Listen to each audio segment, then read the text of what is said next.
What's going on, guys, and welcome back to another video. So today I want to talk about how the entire economy is breaking and things are starting to fall apart, because that's what's been happening over the past few months. But the key here is, how do we get through this? How do we bounce back? And how do we become better for tomorrow? Well, we're going to talk about all that in today's video. If you have any questions whatsoever, please ask your questions down in the comment section below. But let's begin. So here's one of the first signs that the U.S. economy is breaking, and it has to do with U.S. consumers, because in recent months, the U.S. consumer has been through quite a bit. We have seen consumers weather the storm of inflation, or at least do our best so that we can get through it. We have seen certain industries get hammered with layoffs and hiring freezes and wage freezes as well. And now we are seeing companies feel this pinch as consumers spend less money on their products, and it's causing demand destruction. We've seen this in the restaurant industry. We've seen this with travel. We've seen this with retail, right? It just continues. Well, for the longest time, we have heard that the U.S. economy is strong, it's resilient, and it will be just fine.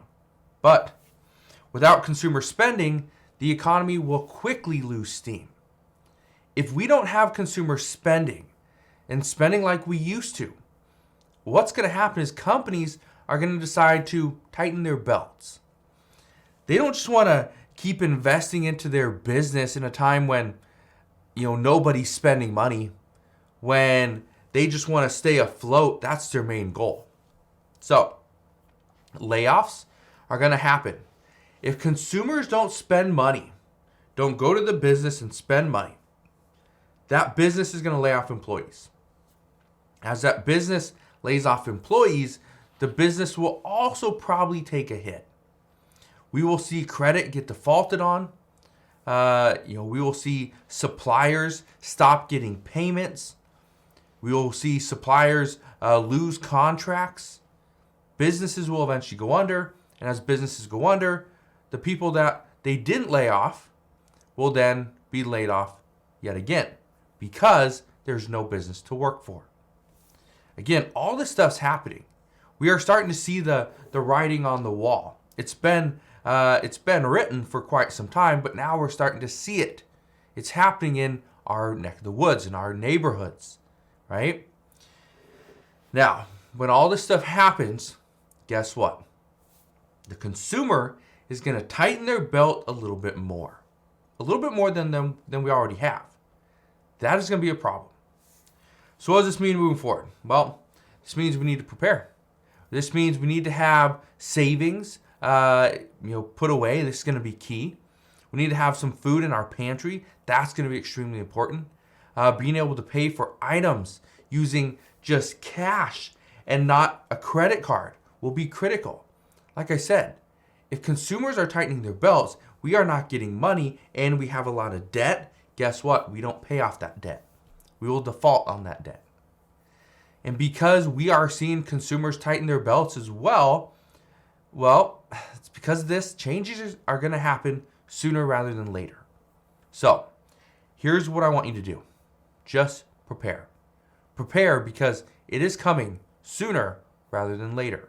Another sign that the U.S. economy is potentially breaking has to do with this drought from the Mississippi River. The Mississippi River is now at a record low. It is sitting at just 11.1 feet below sea level. And this is creating a massive problem for the entire shipping industry. The U.S. Department of Agriculture has said that southbound shipments dropped more than 20% due to issues navigating the river. The USDA has also warned that this will impact shipments of produce such as corn, soybeans, wheat, right?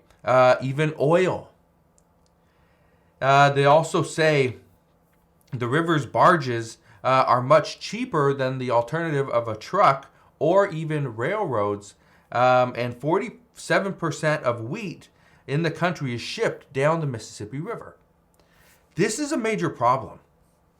And I say this is a major problem.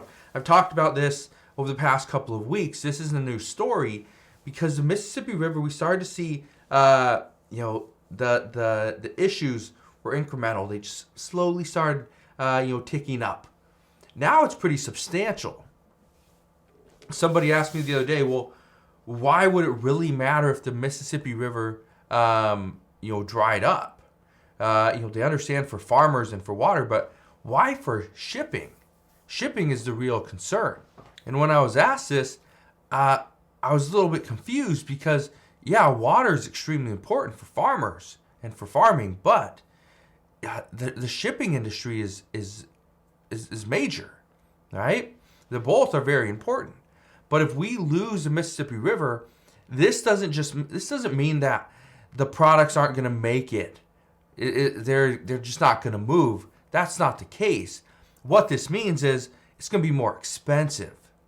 It's going to be a lot more expensive because one barge can do is the equivalent of 16 16 rail cars or something like that, and a massive amount of trucks, right? And so it's going to really keep prices low if the river is still operational.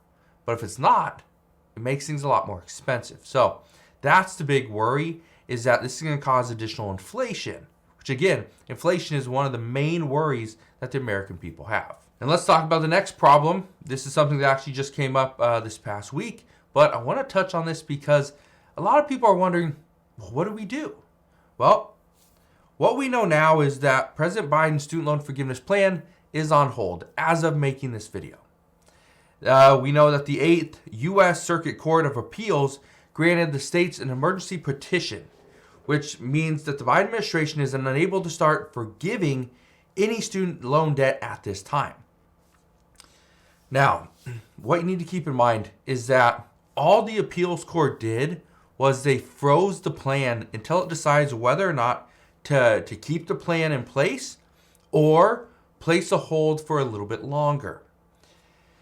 Now, people keep on asking, well, does that mean if I didn't apply for student loan forgiveness before Friday, does that mean I'm out of luck? The answer is no. You can still apply for student loan forgiveness. All the block does is it potentially blocks this plan for a few weeks. It could be thrown out tomorrow. It could be thrown out at any point. We don't know.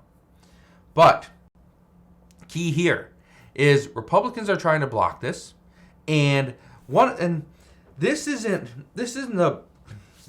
I don't want to say it's not a huge issue. It is a big issue because of what's happening in 2 weeks on November 8th.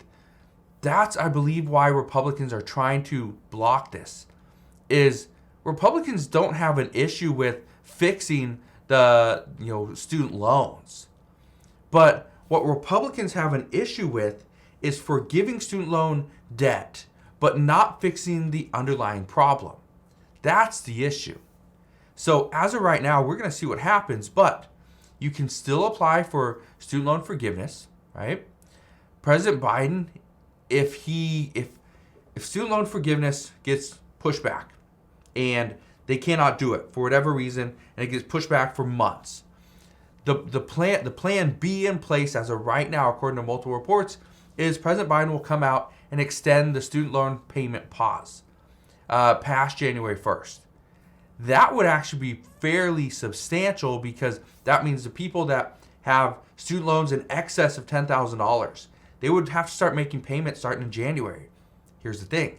If there's an extension on the student loan payment pause, guess what? No payments.